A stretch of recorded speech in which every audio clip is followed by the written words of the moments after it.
Hello guys, welcome back to my YouTube channel. അപ്പോൾ ഇന്നത്തെ video വന്നിട്ട് ഞാൻ യൂട്യൂബിലാണെങ്കിലും ഇൻസ്റ്റഗ്രാമിലാണെങ്കിലും അച്ഛൻ്റെ അമ്മൻ്റെ വീഡിയോസ് ഇടുമ്പം, വയനാടുള്ള അച്ഛൻ്റെ അമ്മൻ്റെ വീഡിയോസ് ഇടുമ്പം എല്ലാവരും ചോദിക്കുന്ന ചോദ്യമാണ് ആരാണ് അവർ, എങ്ങനെയാണ് അവരെ പരിചയപ്പെട്ടതെന്ന്. അപ്പോൾ ഇന്ന് വയനാട് പോകുന്നതിന് ഡീറ്റെയിൽ ആയിട്ടുള്ള വീഡിയോ ആണ് കേട്ടോ. ഇപ്പോൾ രാവിലെ ബ്രേക്ക്ഫാസ്റ്റ് കുന്നമംഗലത്തു നിന്നാണ് കഴിച്ചത്. ഞാനൊരു 7 മണി 7 ആ ഒരു സമയത്താണ് വീട്ടിൽ നിന്ന് ഇറങ്ങുന്നത്. പിന്നെ ഇതാ നമ്മുടെ താമരശ്ശേരി ഭാഗം എത്തിയപ്പോൾ ഞാനവിടെ ഡോഗിനൊരു ഫീഡ് ചെയ്യാറില്ലേ, അസുഖമില്ലാത്ത ഡോഗ്, കാലിന് വയ്യാത്ത ആ ഡോഗിനെ കണ്ടുപിടിച്ച് അതിന് ഫുഡ് കൊടുക്കും. എല്ലാ സൺഡേസും പോകുമ്പോൾ ഞാൻ ഇവന് ഫുഡ് കൊടുക്കാറുണ്ട് കേട്ടോ. അപ്പോൾ ഇതാ ഇവന് ഫുഡ് കൊടുത്ത് കഴിഞ്ഞിട്ട് തിരിച്ചു പോവുകയാണ്. വയനാടൊക്കെ കയറാണ്. അപ്പോൾ പോകുന്ന വഴിക്ക് രണ്ടാമത്തെ വളവ് നിർത്തി നമ്മുടെ ബാസന്തിനെ കാണുന്നില്ലല്ലോ. അവളെ കുറേ നേരം തിരഞ്ഞു, പക്ഷെ കിട്ടിയില്ല. എന്നിട്ട് ഞാൻ തിരിച്ച് കുറച്ച് മുന്നോട്ട് കയറിയിട്ട് അവിടെ നിന്ന് ഒരു കട്ടൻ ചായ കുടിച്ചിട്ടുണ്ടായിരുന്നു. പിന്നെ ഇതെല്ലാം കഴിഞ്ഞ് അച്ഛനക്ക് മാംഗോ ജ്യൂസ് ഇഷ്ടമാണെന്ന് എനിക്കറിയായിരുന്നു. കഴിഞ്ഞ വട്ടം അച്ഛൻ പറഞ്ഞിട്ടുണ്ടായിരുന്നു. അപ്പോൾ ഞാൻ ഈ വട്ടം പോകുമ്പോൾ അച്ഛനക്ക് ഇതാ മാൻ്റെ കുഞ്ഞു കുഞ്ഞു പാക്ക് വാങ്ങി വെച്ചിട്ടുണ്ട്. കാരണം കുറേ വാങ്ങിക്കൊടുത്ത് അവർ കഴിക്കത്തില്ല. അതുകൊണ്ട് ഞാൻ 5 പാക്കേ വാങ്ങിയിട്ടുള്ളൂ. ഇപ്പം ഞാൻ ചുരം കയറി 8ാമത്തെ വളവെങ്ങാനും എത്തിയിട്ടുണ്ട് കേട്ടോ. അതെല്ലാം കഴിഞ്ഞിതാ ഞാനിപ്പോൾ വൈത്തിരി എത്തിയിട്ടുണ്ട് അച്ഛൻ്റെ വീട്ടിൽ. നേരെ അച്ഛനെ പോയി നോക്കുമ്പോൾ ഇതാ അച്ഛനിവിടെ ഡോഗിനുള്ള ഫുഡൊക്കെ റെഡിയാക്കിക്കൊണ്ടിരിക്കുകയാണ് കേട്ടോ. അപ്പോൾ എന്നെ കണ്ടപ്പോൾ ശരിക്കും സന്തോഷമായി അച്ഛന്. ഞാൻ കൈ തരാൻ വേണ്ടി പറഞ്ഞപ്പോൾ അച്ഛൻ്റെ കയ്യിൽ അഴുക്കാന്ന് പറഞ്ഞു. അപ്പോൾ ഞാൻ പറഞ്ഞു ഓക്കെ, എന്നെ കൈ തരണ്ട, ഒരു ചിരി തന്നാൽ മതി എന്ന് പറഞ്ഞു. അപ്പോൾ ആ ചിരിക്കുന്ന ചിരിയാണ് ഈ കാണുന്ന ചിരി. അച്ഛനെ കണ്ടു കഴിഞ്ഞാൽ ഞാൻ വേഗം പോകുന്ന അമ്മേൻ്റെ അടുത്തേക്കാണ്.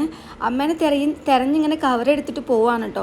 അമ്മേനെ കുറേ നോക്കിയിട്ടുണ്ടായിരുന്നു. ഞാൻ നേരെ അകത്തോട്ടാണ് കയറിയത്. ഇതാണ് പുളുപുളു. അവിടെ ഉണ്ടാവുന്ന ക്യാറ്റാണ് കേട്ടോ. അവളുടെ വീട് മുകളിലാണ് ശരിക്കും, പക്ഷേ അവൾ ഇവിടെ അച്ഛനോടുള്ള ഇഷ്ടം കാരണം ഇവിടെ എപ്പോഴും ഉണ്ടാവുക. ബുൾബുൾ ബുൾബുൾ എന്ന് വിളിച്ചാലും ആൾ വരത്തുള്ളൂ. ഇത് ഞാൻ കഴിഞ്ഞ വീക്ക് എടുത്ത വീഡിയോ ആണ്. കഴിഞ്ഞ വീക്ക് ഓൾ എന്നോട് എത്ര ഇണക്കുണ്ടായിരുന്നില്ല, പക്ഷേ ഈ ആഴ്ച പോയപ്പോൾ അടിപൊളിയായിരുന്നു കേട്ടോ. പിന്നെ ഞാൻ അമ്മേനെ തപ്പി അടുക്കളയിലൊക്കെ എത്തി, പക്ഷേ അമ്മേനെ അടുക്കളയിൽ എവിടെയും കാണുന്നില്ല. അപ്പോൾ എനിക്ക് ഉറപ്പായിരുന്നു ഒന്നെങ്കിൽ കിണറിൻ്റെ വക്കത്തുണ്ടാവും, അല്ലെങ്കിൽ അമ്മ പോയാലോട്ട് പാത്രം കഴുകാനോ അല്ലെങ്കിൽ കുളിക്കാനോ തിരുമ്പാനോ പോയിട്ടുണ്ടാവുന്നു. അപ്പോൾ ഞാൻ നേരെ പുറത്തോട്ട് പോയപ്പോൾ ഇതാ ഒരാളെങ്ങനെ വരുന്നുണ്ട്. പോയിട്ട് പാത്രമെല്ലാം കഴുകിയിട്ട് വരുവാണ് കേട്ടോ. ഇപ്പോൾ ഞാൻ കണ്ട പാടൻ അമ്മേൻ്റെ മുഖം കണ്ടോ, സർപ്രൈസ് ആയി പോയിട്ടുണ്ട്. ഞാൻ ഇന്ന് വരില്ല വിചാരിച്ചിരുന്നു പോലും, നേരം വൈകിയപ്പോൾ. അപ്പം നമ്മൾ നേരെ അകത്തോട്ട് കയറിയിട്ട് ഞാൻ അമ്മയ്ക്ക് ഇതാ കവറ് എടുത്ത് കൊടുക്കാട്ടും മറ്റേ ഫ്രൂട്ടി കാര്യങ്ങളൊക്കെ ഉള്ള അമ്മ എൻ്റെ അടുത്ത് കഴിഞ്ഞ ആഴ്ച പറഞ്ഞിട്ടുണ്ടായിരുന്നു. ഉഴുന്നുവട അങ്ങനെ എന്തെങ്കിലും വാങ്ങിക്കൊണ്ടുവരും രാവിലെ വരുമ്പോൾ 1 or 2 അച്ഛനക്ക് കൊടുക്കാൻ വേണ്ടിയിട്ടാണ് പറഞ്ഞത്. കാരണം അവിടെ അമ്മയ്ക്ക് കുറേ നടന്നിട്ട് പോകണം, ഷോപ്പിലോട്ടെല്ലാം കിട്ടണം എന്നുണ്ടെങ്കിൽ. അപ്പം ഞാൻ പറഞ്ഞു അമ്മ ഞങ്ങൾ നടന്ന് പോകണ്ട, ഞാൻ എന്തായാലും എല്ലാ വീക്ക് വരുമ്പോൾ കൊണ്ടുതരാമെന്ന് പറഞ്ഞു. അങ്ങനെ കൊണ്ടുവന്നതാണ് കേട്ടോ. അപ്പം നമ്മളത് കൊണ്ട് ഇതാ അവിടെ അടുക്കളയിൽ ടേബിളിൻ്റെ മുകളിൽ വെച്ചിട്ടുണ്ട്. അപ്പോൾ അങ്ങനെ അമ്മ അതൊക്കെ എടുത്ത് നോക്കുകയാണ്. ഇനി നിങ്ങൾക്ക് ഞാനൊരു കാര്യം പറഞ്ഞു തരട്ടെ. ഞാൻ അച്ഛനെയും അമ്മനെയും പരിചയപ്പെടുന്നത് 2 കൊല്ലം മുന്നേ ആദ്യമായിട്ട് വയനാട് വരുന്ന സമയത്ത് പായസം കുടിക്കാൻ വേണ്ടി ഞാൻ നിർത്തിയതായിരുന്നു കേട്ടോ. അച്ഛനൊരു ഒരു സെറ്റപ്പ് ഉണ്ട്. ഒരു സാധനത്തിൻ്റെ മുകളിൽ ഇങ്ങനെ വെച്ച് പായസം വെക്കും, മുളയരി പായസം. അത് ഞാൻ ഇൻഷാ അല്ലാഹ് അടുത്ത വട്ടം ഇനി ആ ഒരു പായസം വെക്കുമ്പോൾ കാണിച്ചു തരാം കേട്ടോ. അങ്ങനെ പായസം കുടിക്കുമ്പോഴാണ് അച്ഛനെയും അമ്മനെയും കാണുന്നത്. അപ്പോൾ ഞാൻ അച്ഛനെയും അമ്മനോട് ഭയങ്കരമായിട്ട് എനിക്ക് ഭയങ്കര ഇഷ്ടമായി അവരെടുത്തിട്ടോ. അച്ഛനക്ക് ഞാൻ മോളെ പോലെയാണ്, അതേപോലെ എനിക്ക് അവരെൻ്റെ ഉപ്പാനെയും ഉമ്മാനെയും പോലെ തന്നെയാട്ടോ. ഭയങ്കര സ്നേഹം 2 പേർക്കും. അവർ 2 പേരും മാത്രമേ വീട്ടിലുള്ളൂ കേട്ടോ. അച്ഛന് പിന്നെ 2-3 ഡോഗ്സൊക്കെ ഉണ്ട്. അവർ എന്നോട് ഭയങ്കര അറ്റാച്ച്ഡ് ആണ്. പക്ഷേ ഈ ഒരു ഡോഗില്ലേ, വൈറ്റ് കളർ, ഓൻ എന്നോട് ഭയങ്കര കുടുത്തക്കേടാണ്. ഓൻ എന്നോട് ഇതുവരെ അണങ്ങിയിട്ടില്ല, 2 കൊല്ലമായി കാണാൻ തുടങ്ങിയിട്ട്. ഇത് സിദ്ദീഖാണ് കേട്ടോ. സിദ്ദീഖിനെ നിങ്ങൾക്ക് ഞാൻ വീഡിയോയിൽ കാണിച്ചു തന്നിട്ടുണ്ട്. ഞാൻ പിന്നെ ബൈക്ക് എടുത്തിട്ട് ഇങ്ങോട്ട് കയറാറില്ല. കാരണം എന്താ വെച്ചാൽ അവിടെ കുറേ കല്ലൊക്കെ ഉള്ളതുകൊണ്ട് ബൈക്ക് മറിഞ്ഞു പോകാൻ സാധ്യതയുണ്ട്. എൻ്റെ വായിൽ വെള്ളമൊക്കെ വറ്റി. ഇനിയിപ്പോൾ ഇതാ അച്ഛന് ഫ്രൂട്ടി എടുത്ത് കുടിക്കുക കേട്ടോ. ഞാൻ എല്ലാ ഞായറാഴ്ച ഇവരെ കാണാൻ വേണ്ടി വരും കേട്ടോ. എല്ലാ ഞായറാഴ്ച മീൻസ് എല്ലാ ഞായറാഴ്ച എന്തെങ്കിലും അത്യാവശ്യം ഉണ്ടെങ്കിൽ മാത്രം വരാൻ പറ്റാത്ത അത്ര സിറ്റുവേഷൻ ആണെങ്കിൽ മാത്രമേ വരാണ്ട് വന്നിട്ടുള്ളൂ. പക്ഷേ ഒട്ടുമിക്ക ഞായറാഴ്ചകളിലും ഞാൻ ഇവരെ കാണാൻ വേണ്ടിയിട്ട് വരും. നിങ്ങളെല്ലാവരും ചോദിക്കല്ലേ നിങ്ങൾ എന്തിനാ ഇപ്പോൾ ഇങ്ങനെ വയനാട് പോകുന്നതെന്ന്. ഞാൻ വയനാട് വന്നാൽ ഇതാ എനിക്ക് സന്തോഷം തരുന്ന 2 വ്യക്തികളാണ് ഇവർ. എനിക്ക് പറഞ്ഞറിയിക്കാൻ പറ്റാത്ത ഒരു ഹെവൻലി ഫീലാട്ടോ ഇവിടെ വരുന്ന സമയത്ത്. ഇതാ അമ്മയ്ക്ക് ഞാനിത് എടുത്ത് കൊടുക്കുമ്പോൾ അമ്മയ്ക്ക് ഇതെങ്ങനെ കുടിക്കേണ്ടത് അറിയില്ല കേട്ടോ. അപ്പം ഞാൻ അമ്മയ്ക്ക് കാണിച്ചു കൊടുത്ത് ഇതാ ഈ സ്ട്രോ എടുത്തിട്ട് അതിൻ്റെ ഒരു ഓട്ടയുണ്ട്, ആ ഓട്ടയിൽ അങ്ങോട്ട് കുത്തി കൊടുത്താൽ മതി എന്ന് പറഞ്ഞു. അമ്മ കുറേ കുത്താൻ നോക്കി, പക്ഷെ പറ്റുന്നില്ല. പക്ഷെ ഞാനും കൂടി ഹെൽപ്പ് ചെയ്തിട്ട് അത് കുത്തിയിട്ടു. അങ്ങനെ അമ്മ കുടിക്കുകയാണ്. ഞാൻ പറയും ഇപ്പം തന്നെ കുടിക്കണമെന്ന് പറഞ്ഞിട്ട് കേട്ടോ നാണൊക്കെ വന്നിട്ടുണ്ട് കുടിക്കുമ്പോൾ. മുഖം നോക്കി നാണിച്ചിട്ട് അങ്ങനെ അമ്മയും അച്ഛനും അത് കുടിച്ച്. പിന്നെ കുറച്ച് കഴിഞ്ഞപ്പോൾ അമ്മ എനിക്ക് ചക്ക ഉണ്ടാക്കി തന്നായിരുന്നു കേട്ടോ. ചക്ക പറിച്ച് തന്നിട്ടുണ്ടായിരുന്നു. ചക്കേൻ്റെ ഉള്ളിൽ നിന്ന് ചക്ക ഇങ്ങനെ എടുത്ത് ഉരിച്ചു കൊണ്ട് തന്നു. നല്ല മധുരമുള്ള ചക്കയായിരുന്നു. ആ ഫുൾ പ്ലേറ്റ് കാലിയാക്കി. ഇതെല്ലാം കഴിഞ്ഞ് ഉച്ചയാകുമ്പോൾ സമയത്ത് ഞാൻ പുറത്തോട്ട് പോയിട്ട് ചായ കുടിക്കാൻ വേണ്ടി ബ്രേക്ക്ഫാസ്റ്റ് കഴിക്കാൻ, കാരണം അച്ഛനും അമ്മനെയും ബുദ്ധിമുട്ടിപ്പിക്കുന്ന എനിക്കിഷ്ടമില്ല. അപ്പോൾ ഞാൻ പുറത്ത് പോയിട്ട് ബ്രേക്ക്ഫാസ്റ്റ് കഴിച്ചു വരും. അപ്പോൾ ഞാൻ വരുന്ന വഴിക്ക് ഇതാ അച്ഛനും അമ്മയ്ക്ക് സർപ്രൈസ് ആയിട്ട് ഒരു സാധനം വാങ്ങിക്കൊണ്ടുവന്നിട്ടുണ്ടായിരുന്നു. അപ്പോൾ അതെല്ലാം ഞാൻ കൊടുത്തിട്ടുണ്ടായിരുന്നു. അതൊക്കെ കഴിഞ്ഞിട്ട് അമ്മയും ഞാനും നേരെ അടുക്കളയിൽ കയറിയിട്ടോ.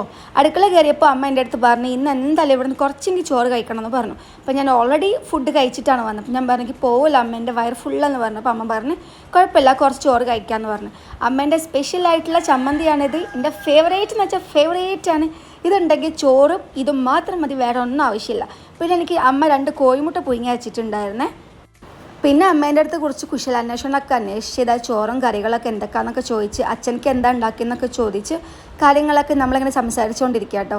എനിക്ക് എന്താ ഈ അടുക്കളയെല്ലാം കാണുമ്പോൾ ഭയങ്കര ഇഷ്ടമാണ്. കാരണം നിങ്ങൾക്കിത് കാണുമ്പോൾ നിങ്ങൾക്കൊരു കൗതുകം ഉണ്ടാവില്ലേ, എനിക്ക് നിങ്ങൾ പറഞ്ഞറിയിക്കാൻ പറ്റാത്ത അത്രയൊരു സന്തോഷം. ഇത് എഡിറ്റ് ചെയ്യുമ്പോൾ പോലും എനിക്ക് അത്രയ്ക്കും like I am very happy. നിങ്ങൾക്കിത് കാണിച്ചിടുമ്പോഴൊക്കെ എനിക്ക് എന്ത് സന്തോഷം എന്നറിയാം. ഇത് അച്ഛനുള്ള ചോറാണ് കേട്ടോ. അങ്ങനെ അച്ഛനുള്ള ചോറും എനിക്കുള്ള ചോറും അതേപോലെ തന്നെ എല്ലാം സെറ്റായിട്ടുണ്ട്. പിന്നെ നേരെ അമ്മ പുറത്തോട്ട് പോയി ഇതാ കിണറിൻ്റെ പക്കത്തിന് വെള്ളം കോരുകയാണ്. ഞാൻ ഇവിടെ വന്ന എല്ലാ ആഴ്ചയും വെള്ളം കോരും കേട്ടോ. ഇതൊക്കെ ഒരു നൊസ്റ്റു ശരിക്കും, വേറെ എവിടെയും കിട്ടില്ല. അച്ഛൻ ഇതാ പുറത്ത് പോയിട്ട് പുറത്തുള്ള ഡോഗ്സിനൊക്കെ ഫുഡ് കൊടുത്ത് ഇങ്ങനെ തിരിച്ച് കയറി വരുവാണ് കേട്ടോ. അപ്പം ഞാനും അച്ഛൻ്റെ പിന്നാലെ ഇങ്ങനെ പോരുമെന്ന് ചോദിച്ചിട്ട് നമ്മൾ ഭയങ്കര കമ്പനി. ഇതാണ് സുന്ദരി കേട്ടോ, അച്ഛൻ്റെ വേറൊരു ഡോഗാണ്. പിന്നെ ഇത് അച്ഛന് കുളിക്കാനുള്ള വെള്ളമാണ്. ഇതാണ് ഞാൻ പറഞ്ഞ പപ്പിമോൾ. എന്നെ കണ്ട് കുറയ്ക്കുന്നുണ്ടല്ലോ, എന്നോട് തീരെ അണക്കമില്ല അവൾ, ബാക്കി എല്ലാവരും നല്ല അണക്കമാണ്. അപ്പോൾ അച്ഛൻ പറഞ്ഞോട് ചോറ് കഴിക്കുക. അപ്പോൾ ഞാൻ പറഞ്ഞു അച്ഛൻ എൻ്റെ കൂടെ ഇരിക്കുകയാണ്, ഞാൻ ഇപ്പോൾ ചോറ് കഴിക്കുന്നത്. അപ്പോൾ അച്ഛൻ ഓക്കെ, ഡബിൾ ഓക്കെ, ഞാനും കഴിക്കാമെന്ന് പറഞ്ഞിട്ട് നമ്മൾ 2 പേരും ചോറ് കഴിക്കാനുള്ള സെറ്റപ്പിലാണ്. അപ്പോൾ അമ്മ എനിക്ക് ഇതാ കട്ടൻ ചായ ഉണ്ടാക്കുന്നുണ്ട്. എനിക്ക് ചായ ഇഷ്ടമെന്ന് അമ്മയ്ക്ക് അറിയാം. കണ്ടോ, ഈ ഒരു കാലത്തിലാണ് ചോറുള്ളത്. അപ്പോൾ അച്ഛനുള്ള ചോറൊക്കെ അമ്മ ഇതാ വിളമ്പുന്നുണ്ട്. ചോറുണ്ട്, കറിയുണ്ട്, ഉപ്പേരിയുണ്ട്, പിന്നെ അച്ഛന് പപ്പടമുണ്ട്, പിന്നെ എന്തോ ഒരു സാധനം കൂടി ഉണ്ടായിരുന്നു കേട്ടോ. ഞാൻ പറഞ്ഞു കുറച്ച് ചോറും പിന്നെ ചമ്മന്തി മാത്രം മതി, വേറെ ഒന്നും വേണ്ട പറഞ്ഞു. അടിപൊളിയായിരുന്നു മക്കളെ. ഞാൻ പെട്ടെന്ന് തന്നെ തിന്ന് കഴിഞ്ഞിട്ടുണ്ട് കേട്ടില്ലേ. അച്ഛനും ഞാനും അമ്മയും കൂടി ഇങ്ങനെ ഇരുന്ന് കഴിക്കോട്ടോ. അമ്മ കഴിക്കുന്നില്ല, അമ്മ എല്ലാ പണിയും കഴിഞ്ഞിട്ട് കഴിക്കില്ല. അമ്മേനോട് എത്ര കഴിക്കാൻ പറഞ്ഞാലും അമ്മ കഴിക്കില്ല. അപ്പം നമ്മളെ വീട്ടിലെ ഉമ്മമാരൊക്കെ പോലെ തന്നെ അമ്മേൻ്റെ സ്വഭാവം. പിന്നെ തൊണ്ടെല്ലാം വറ്റി ഗൈസ്. പിന്നെ ഞാൻ കട്ടൻ ചായയും കുടിച്ച് ഇതാ നമ്മളെ റോസിമോളെ കാണിച്ചിട്ടുണ്ട് നിങ്ങൾക്ക്. ഇതാണ് നമ്മളെ ഡോസി എന്നാണ് സ്നേഹം കൂടുമ്പോൾ വിളിക്കുക. ഇവിടെ നമ്മൾ കുട്ടാപ്പി, ഇത് കുഞ്ഞായിരുന്നു കേട്ടോ. അപ്പോൾ നല്ല വലുപ്പം വെച്ചിട്ടുണ്ട് ആൾ. എന്നെ കണ്ടപ്പോൾ റോഡ് ക്രോസ് ചെയ്ത് ഓടി വന്നതാണ്. കണ്ടിച്ചിരിക്കുന്ന ഹേ ഹേ ഹേ ഹേ ഹേ പറഞ്ഞിട്ട് ആൾ പാവാണ് കേട്ടോ. പിന്നെ റോസിനെ നിങ്ങൾ കണ്ടിട്ടുണ്ടാവും, ഒരു കൈയില്ലാത്ത ഡോഗില്ലേ, അവളാണ് ഇത് കേട്ടോ. അവൾ ആക്സിഡൻറ്റ് പറ്റിയിട്ട് അച്ഛനാണ് അവൾ ഓപ്പറേഷനൊക്കെ കഴിച്ച് അച്ഛപ്പം നോക്കുന്നത്. സ്ട്രേ ഡോഗായിരുന്നു കേട്ടോ. പിന്നെ ഞാൻ നേരെ അമ്മേനോട് വന്നിട്ട് പറഞ്ഞു വൈകുന്നേരം സമയമായി കേട്ടോ, ഇനി ഞാനിത് ബൈ പറയണം എല്ലാവരുടെ അടുത്തും. ഒരുപാട് നേരം ഇവിടെ നിന്ന് 4:30 മണിയാകുമ്പോൾ തിരിച്ചു പോകും. അപ്പം ഞാൻ അമ്മേനോട് പോയിട്ട് അടുത്ത ആഴ്ച വരാമെന്ന് പറഞ്ഞു. ഡോഗിനൊക്കെ ഉള്ള ഫുഡ് കൊടുക്കുക, ഞാൻ പോകാൻ നേരം അവർക്ക് ഫുഡ് കൊടുക്കുക. അത് സിദ്ദിഖ്, ഇത് കുട്ടാപ്പില്ലല്ലോ അല്ല, ഇത് ചെമ്പൻ, പേരൊക്കെ മാറിപ്പോയി, കുറേ ഡോഗ്സ് ഉള്ളതുകൊണ്ട് ചെമ്പനും ഫുഡ് കൊടുത്ത്. അത് കഴിഞ്ഞിട്ട് നേരെ ഞാൻ പോയിട്ട് സിദ്ദീഖിനും ഫുഡ് കൊടുത്തായിരുന്നു കേട്ടോ. പിന്നെ ഇതാ നേരെ അച്ഛനോട് വന്നിട്ട് ബൈ പറയണം. അച്ഛൻ മുകളിൽ എന്തോ ഒരു പണിയില്ല. അപ്പോൾ ഞാൻ പറഞ്ഞു താഴത്തോട്ട് വരണ്ട, കാരണം കുറച്ച് കഷ്ടപ്പാടാണ് അങ്ങോട്ട് കയറി പോകാൻ. അച്ഛന് ബൈ പറഞ്ഞ് പിന്നെ നമ്മൾ പപ്പി ഇതാ അവിടെ ഒളിഞ്ഞു നോക്കണം, എന്നെ കടിക്കാൻ റെഡി ആയിരിക്കുക. അങ്ങനെ ഞാൻ എല്ലാവരുടെയും ബൈ പറഞ്ഞു ഇവിടെ നിന്ന് ഇറങ്ങോട്ടെ. അപ്പോൾ അത്രയുള്ള വയനാടുള്ള വിശേഷം. എല്ലാ ആഴ്ചയും വന്ന് ഇവരെയും കണ്ട് ഇവരെ കൂടെ സ്പെൻഡ് ചെയ്തിട്ട് ഞാൻ തിരിച്ച് വീട്ടിലോട്ട് പോവുകയാണ് കേട്ടോ. അപ്പോൾ ഞാൻ ചുരം ഇറങ്ങി 2ാമത്തെ വളവെത്തി ഇവിടെ നിന്നൊരു ചായ കുടിച്ച് നേരെ കോഴിക്കോട് വീട് പിടിക്കും. സോ അത്രയുള്ളൂ ഗൈസ്. ഇതാണ് എൻ്റെ വയനാടുള്ള വിശേഷങ്ങൾ. വീഡിയോ ഇഷ്ടപ്പെട്ടാൽ സബ്സ്ക്രൈബ് ചെയ്ത് സപ്പോർട്ട് ചെയ്യാൻ മറക്കല്ലേ. താങ്ക്